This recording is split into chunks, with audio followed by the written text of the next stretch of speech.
A dragon ate a professor, I disintegrated a troll, and the entire bar stood up to protect me. Yeah, the game escalated fast. So I gave Hogwarts Legacy 3 days to impress me, and here's what actually happened. Day 1 starts with a letter, yes, that famous Hogwarts letter. Now I'm thrown into the character creation. Sounds fun, but I always dread this part. Too many choices, too much pressure. But this is the real shout out to the devs. The skin tone, the hairstyle options are really solid. A lot of RPGs treat this like an afterthought, but this one, this a dub. And of course, I had to do what I always do, give my character the signature Kakashi scar. If you know, you know. After locking in the appearance, I named my character Second Chance because honestly, this is the second attempt playing this game.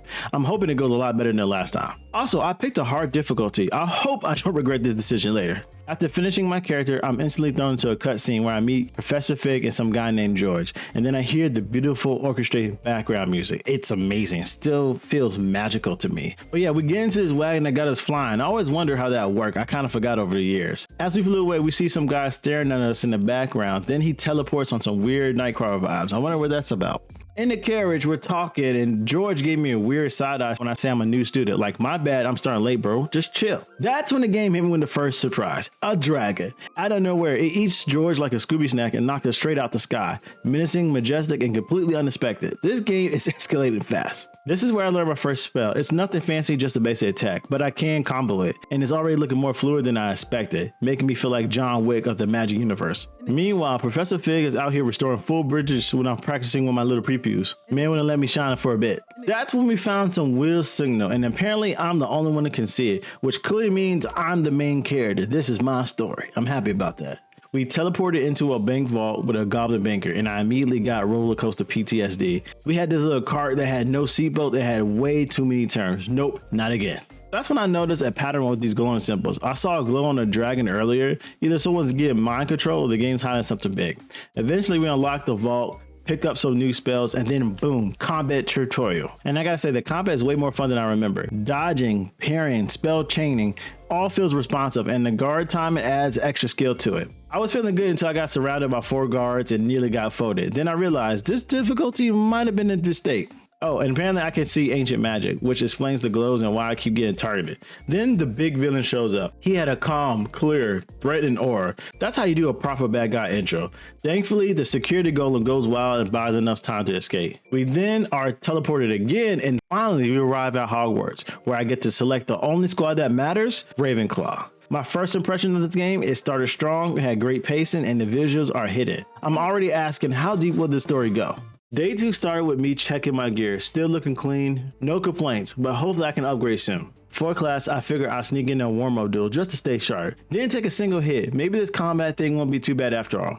On the way to class, I ran into Peeves, and this ghost is pure chaos. I don't remember him at all in the movies. I don't think he was there. One day I hope I get his spell so I can launch him to a wall, because he was that annoying. Then I spotted a locked door with a puzzle with it, with a whole bunch of numbers and symbols.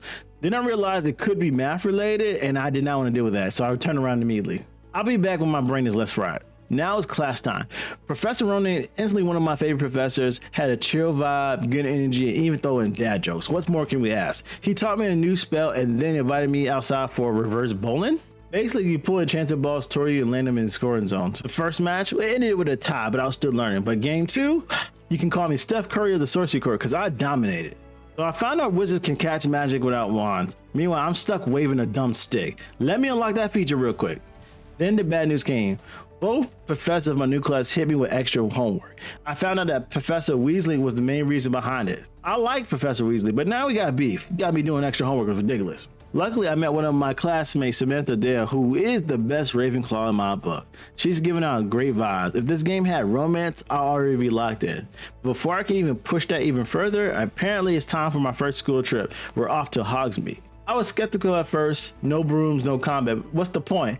But then it turns out I get to choose my own wand. Of course, the first one he gives me malfunction instantly, which is crazy. But I end up picking one with a Phoenix Feather Core. That means I'm immortal, right? I'm taking it as that. After that, I explored a bunch of different shops. I saw crafting, potions, geared updates. I didn't expect so much depth. It's starting to feel like a full-blown RPG now. Then it happened, a troll attack. And what's worse than one troll attack? 2 troll attacks. And I'm tasked to stopping the second one. It's okay, this is what I signed up for. I learned a new spell mid-fight. I could pick up objects and throw it at people, kind of like a Jedi. This is a huge win for me. But the real flex was unlocking ancient magic. I disintegrated a troll in one blast. It felt like a boss fight ended. And yet, after saving the town, they still made me clean up the mess. No celebration, no parade, just chores. I did get a new cloak. It looks the same, but slightly better stats. That's a classic RPG move right there. Then my friend Natty offered me a butterbeer. She's a real one for that. On the way to the pub, we accidentally eavesdropped on the villain. He spots us, we dipped, and somehow ended up in the same exact place we was heading already. Shout out to the bartender though. When the civilian sidekick came in to try to get me, the entire bar stood up and protect me. That's the kind of energy I need in real life. Day 2 ends with me feeling stronger, flashier, and maybe a little bit more famous. The Chosen One arc, yeah, it might be definitely kicking in now. Day 3, let's finish this. After disintegrating the troll and unlocking ancient magic, I was hoping that today would be the day that I get a broom. Spoiler, I did it. Still bitter about it. I booted up the game, checked my mail, and Professor Fig hit me up. Turns out the locker we found earlier, it was actually a map, and I'm the only one who could see it. Of course I can, because that's main character powers in full effect. Before we go chasing ancient secrets, Fig said I need to work on my defensive magic. Me, I'm all offense. I throw hands, but hey, I'll play along. On my way to class, I met a fellow Ravenclaw who needed some help with some weird smelly stones. Squad, no matter what, so I decided to help her out. Took longer than expected, but hey, I got her stuff back, and I hyped her up to keep playing. Now it's class time again, back with Professor Heatcat. This time it's to get a fire spell. My first instincts, try to find Peeves and use it on him, but no, we gotta test in the underground dueling area first. I go in solo thinking I'm that guy. Turns out it's a 3v1, and I'm surprised. Still clutched it though. Launched that final dude into orbit. But apparently this wasn't enough. Now I have to do more practice rounds. Not gonna lie, this part felt a little grindy to me. At the end of the day, I kept at it and unlocked a new spell. Turns out the fire spell was the defense spell all along. Best plot twist of the day. Just when we're getting ready to go to the library, Professor Black comes in and cancels our whole quest. But my boy Sebastian, shout out to him, offers me a back way into the restriction section of the library. This means stealth, and I hate stealth. I'm a wizard, not solid state. We sneak into the library, avoid some ghosts, and of course, Pete's come back. I cannot stand this dude. Every time I'm doing something important, he just pops up. Deep in the library, I found some cursed tune, and of course I had to push forward. I saw some problems, dodged some traps, and then suddenly the boss fight, where it was multiple guards attacking me at one time. I burned through all my health potions, barely surviving. It's very humbling. After that, I'm thrown into some crazy cutscene. Apparently, I am not the only 5th year transfer ever, and the other ones can see ancient magic too.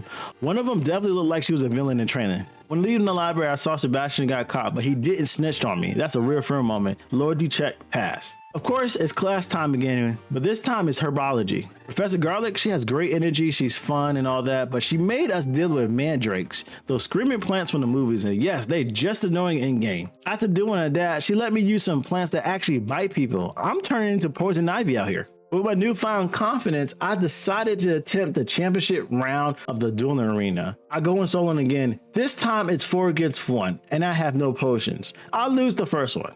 Then I lose the second one, and again. I lost 10 times in a row, but on the 11th, 10th, I cracked the pattern and took the win. That was hard earned. After the championship run, I decided to go to potion class next. Crushed it, even saw some fireworks courtesy of another Weasley. Then I met back up with Natty to explain everything that happened to me. Right as we was catching up, some dark wizards started harassing people. But thanks to my anime style training art, I was able to handle them without breaking a sweat. So what did I learn after 3 days at Hogwarts? The start was kind of slow, but if you stick with it, the game does open up. The combat gets better, the story gets deeper, and the characters grow on you. Even if you're not a huge Harry Potter fan, it's just a good RPG. I still haven't flown yet, but I feel powerful now, like I earned it. So yeah, Hogwarts Legacy in 2025, still worth playing. Make sure you click subscribe to join the Hero Guild, and until then, I'll see you next time, heroes.